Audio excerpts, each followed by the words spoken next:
Ready? All right. Cool. Right. Hey, good morning and welcome to the Life Together video podcast. Podcast where we'll be talking about topics that are as varied as life itself, things that impact us as fellow human beings as we journey together. Every other episode is going to be topical, while the other episodes are going to be artist spotlights, where we will primarily focus on talking to local artists from here in the Kentucky area and the surrounding region. Today is going to be an artist spotlight, and we are super excited. I'm super excited. I say we, but it's just me. Well, and Ryan here. And Rhyan Sinclair is our special guest today, and we are just super excited to have you here. Thank you so much. Thank you for having me. You're very welcome. So you are a singer, songwriter, musician. Tell me a little bit about that. What made you get into that? What point did you go, I want to be a musician? Well, when I was about 3, I would sit in the back of the car and sing along to Cyndi Lauper and Nirvana and the Dixie Chicks. So from a really young age, I was listening to a wide variety of music, and I think that's how my sort of love for music got started. And then when I started writing music, that really opened up a door for me and made me say I want to do music. Cool. What made you go from loving and appreciating music to wanting starting to write your own lyrics? I think it just kind of happened. I think I just kind of sat down one day and I was like, I'm gonna write a song. Very good. I've done that before too, and it's never worked out. I'm like, okay, I've got a good line. Nope, that's it. That's all I've got. So, well, that's very cool. That's super cool. And then I know you sing for a band called All the Little Pieces. Tell me just a little bit about that. What kind of music do you play, and how did that get started? I was around 10, and I started writing these full rock band songs. And so I talked to the drummer now, Chris Jones, and he came on board, and then we actually found Clint and Billy on Craigslist, which is a little shady, but it worked out, and there was a screening process. And flash forward, and we are touring now, and we won the Lexington Music Award for Best Rock Band. So it's been really cool. Nice. So would you describe All the Little Pieces as a rock band, or is it kind of like an indie rock, an alt rock, or alternative rock is sort of how I describe it. Okay, cool. How do you guys, as a band, you got 4 different people, how do you guys work on writing your songs? Are you the primary songwriter and they contribute to what happens musically, or what does that look like? Usually I take a GarageBand demo to them and kind of I've got the lyrics and some different instrumental parts, and then I kind of let them take it from there. Okay, cool. Very cool. It's exciting. Actually, I think I've met your drummer before. We might have bumped into each other at like the Lexington Drum Center, or Drum Center of Lexington. I think because he looked super familiar, and I can't think of where else I would have met him except for 2 drummers bumping into each other in a shop. Anyway, be that as it may. So okay, great. Now you also do, so you've got the band, All the Little Pieces, which, by the way, I love the music. I was just even listening to it last night on Reverb Nation. It was super cool. So I enjoy that. But you also do some solo stuff. How is your solo stuff different than All the Little Pieces? Well, All the Little Pieces is sort of where my heart is, but then I got started writing some more pop stuff, and that's kind of where that solo music came from, and it's sort of like indie dreamy pop is how I would describe it. Okay, very cool. What would you say are some of your musical influences? You did mention some of them earlier, I think, at least early experiences with music, but Jack White is a huge inspiration to me. I love the way he started Third Man Records and started sort of an empire. That's something that I see myself doing. And then Cyndi Lauper, again, is a huge influence, and she's such a great performer. And then also Norah Jones, who I actually got to sing a line of one of her songs to her on the Woodsong stage, which was really cool. Very cool. So, those are my core influences. Okay. Cyndi Lauper, that's a throwback. Yeah. That's a big throwback. That's my era of music. So Cyndi Lauper, is this a like mom and dad raising you right and like playing cool music for you, or? Well, I actually got started listening to her album of old standards at last, and that's how I got introduced to her. So, and then I love her Memphis Blues album. So I like all of her stuff. Very cool. That's super. That's super cool. I just like love when Cyndi Lauper gets brought into the mix. So you gave me here a copy of your CD, Cardboard City. I don't know if you can see that. We'll get a little closer. And the title track of the ones that I've been able to listen to so far on Reverb Nation is absolutely my favorite. I love the tone of it. It's kind of got this. You said dreamy feel, and that's a good word for it. Kind of this. There's like almost like a sense of longing in it that I kind of get in this understanding of the fragileness of life. Now that's what I take away from it. But the beauty of art, right, is it's open for interpretation. What's the story behind that song?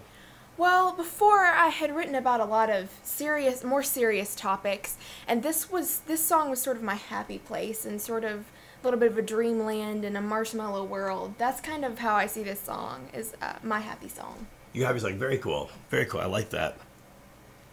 So, okay, now also there's some other stuff you've done. That's not your only song. Now, are there more songs on the album that are on Reverb Nation, or is this?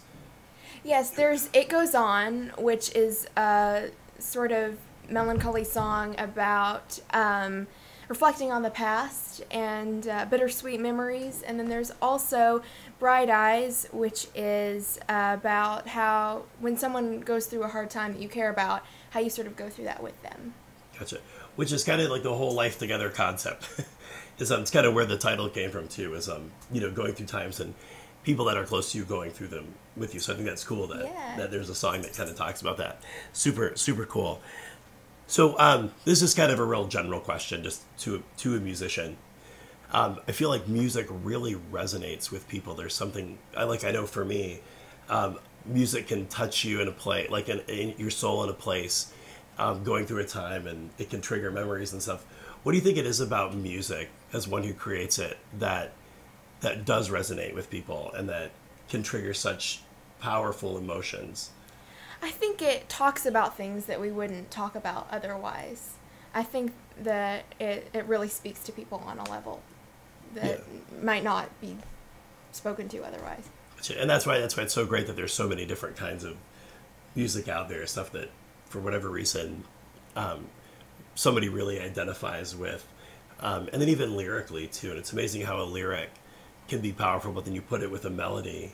Yeah. And it's even more moving. Definitely. Yeah, my cat is apparently playing with our background here. Let's hope he just doesn't tear it down in the middle of the thing. We got the dogs taken care of, but the cat, that's another. Okay, good. He's done. He's like, this is not my cup of tea. So he's totally out of here. All right. Okay, so the next thing that I wanted to talk to you about was the living room sessions. It's you can find it on Facebook and all that stuff. What started that, and what is the concept behind it? The Living Room Sessions is a series of house concerts, and each session features a different musical guest. And with that musical guest, I perform 2 cover songs, and they play a few songs, and I play a few songs. And it's just like a really big jam session, and it's streamed online through Stage It, so you can watch it anywhere online. And it is just a really cool thing, and it's all to benefit, those ticket sales online are all to benefit the Foster Care Council of Lexington. Okay, that's really cool. So how did you connect with the foster care thing? How did that come, like, for your event to benefit that? Someone told me about them, and I thought what they did was really cool. They provide extracurricular activities for foster kids and transportation to them. They provide the funding and the transportation and also tutoring, and so they really do things that might slip through the cracks otherwise for those kids. That's fantastic. I mean, it's a good program. Yeah, it sounds like a good program to get behind. Fantastic. Wonderful. Okay, let's see. What else did I want to talk to you about? I wrote it down so I wouldn't forget, because my mind is constantly going in different directions all the time. Your music, how can people get a hold of your music? Right now, some changes are being made, so it's not on iTunes right now, but it's on Reverb Nation, and soon it will be on iTunes and Spotify and Amazon and Google Play and things like that. Okay, and so they can just go to reverbnation.com and they can look up Rhyan Sinclair, correct? Okay, great. So you should do that. If you haven't already at this point in the podcast, you should totally do that. You won't be disappointed. So, Rhyan Sinclair, super nice gal, super talented musician.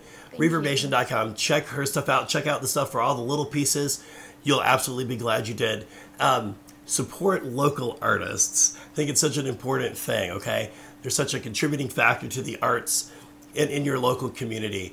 Get behind them and support them because they've got stuff to say. They got important stories to tell through their songs, and whether it's songs, film, or painted art, drawn art, whatever it is, art. It's general, but they all have stories to say, and they're worth hearing. So while there's good stuff in the mainstream, there's great stuff right here in our own community to get behind and to support. So thank you for being our guest today. It's been super. Thank you so much for having me. It's been a pleasure. So great. So you guys, I want to thank you for checking this out. Tune in next week. We'll be talking with Mary Joy Nelson from the Academy for Creative Excellence. And we'll be discussing the importance of arts education in the lives of our children. Thanks so much. And I'm Eric Henninger. We'll talk to you later.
I try to make things out, but they aren't clear. Everything is just as it appears. Oh, never again will I shed a tear. We will never go back, never go back, never go back. We will never go back, never go back, never go back. We